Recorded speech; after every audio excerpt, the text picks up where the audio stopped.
Relative estimation is the process of estimating task completion not by units of time, but rather how items are similar to each other in terms of complexity. An example of relative estimation would be to say, I think this feature is twice as complex as this other feature. Note that we do not mention how long either feature will take, we just know that one is twice as complex as the other. Doing this allows us to split estimation into two separate questions. We first ask, how big is something, or how complex is it? And then we ask, how long will this task take to complete? Let's take the example of a book.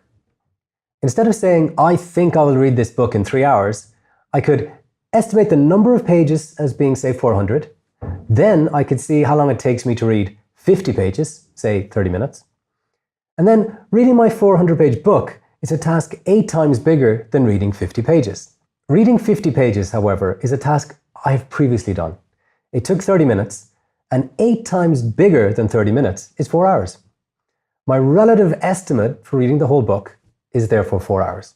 To summarize, we want to estimate size first, then we want to relate this task to a task we've done before, and then we answer the second question, how long will it take to complete this task by making a relative association?